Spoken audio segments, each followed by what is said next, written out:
Hey Psych2Goers, do you remember the last time you felt sad, anxious, or scared that you were somehow off? You're not alone, even if it may feel like it.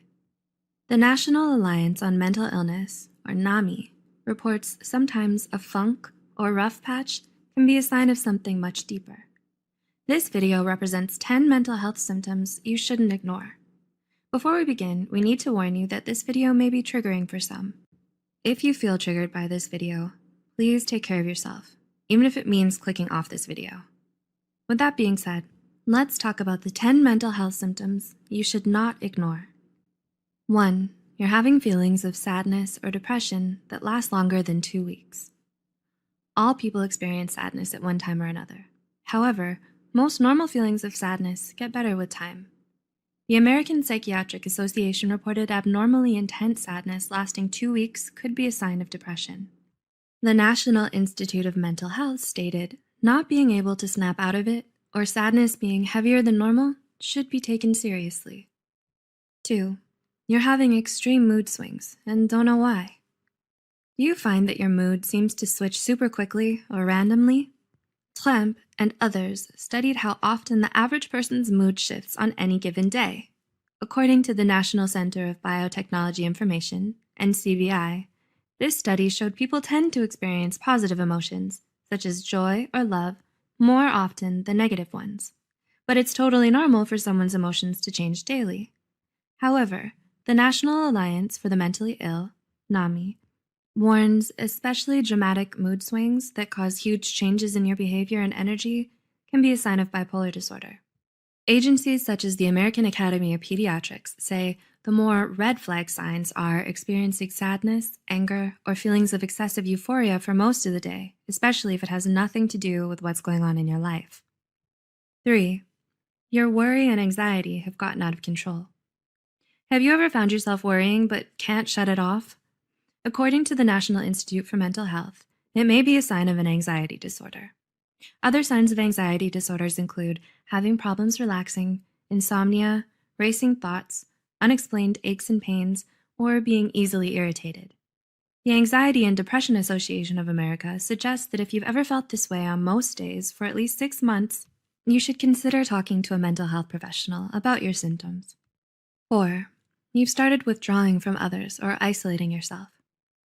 Taking time away from others can be positive for your mental health and physical health. But what if you constantly make excuses to avoid socializing?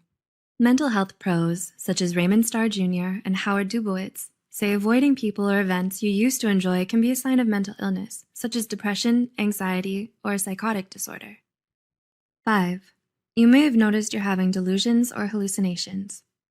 Kumari and others describe the two aspects of psychosis, hallucinations and delusions, as a sense of perception or belief that creates a lot of urgency in the person experiencing it, despite evidence the perception or belief isn't real. The National Alliance on Mental Illness reports up to 100,000 people in the US will experience psychosis every year. NAMI further stated 3 out of every 100 people will have a psychotic episode as a symptom of a physical or a mental illness, such as schizophrenia or schizoaffective disorder, in their lifetimes. 6. You're having more and more difficulty dealing with normal life situations. Have you ever gone through a time in your life when nothing seemed to go right and you just couldn't deal? The Australian Department of Health stated a rough patch that you just can't get past, one that hurts your ability to function for more than 2 weeks to 2 months, may be a sign of depression or anxiety. A major sign that what you're experiencing is more than just a rough patch is when you have a hard time functioning in normal situations for several weeks, according to Mental Health America. 7. You're sleeping too much or too little. The Harvard University School of Medicine believes that 10 to 18% of the general population has problems sleeping. However, Harvard's med school stated either sleeping too much or too little is 2 or 3 times more common in people who suffer from a mental illness.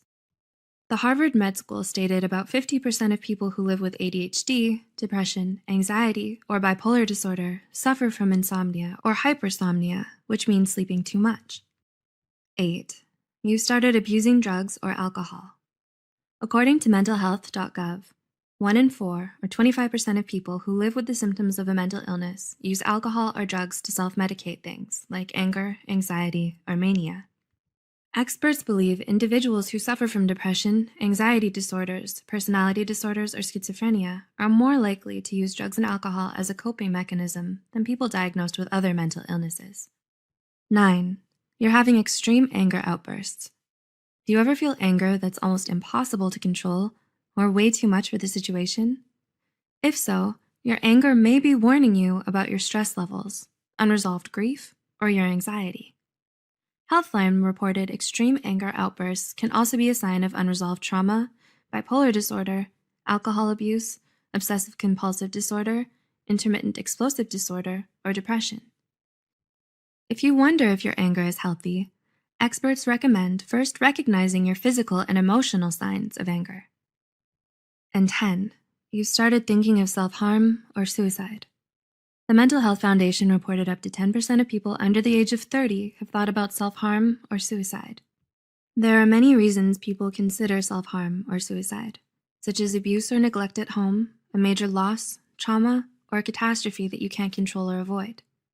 Brodvik, 2018, reported approximately 90% of people who have completed suicide also suffered from a severe mental illness, such as bipolar disorder or depression. If you find yourself thinking about self-harm or suicide, we would very much like you to reach out to a mental health professional and get the help that you need and deserve. If you can relate to any of these symptoms on this list, you're definitely not alone, nor are you bad for feeling this way. But we want you to take care of yourself, which means reaching out to a mental health professional if you've been experiencing any of the symptoms on this list. As always, any information provided here is for educational purposes only.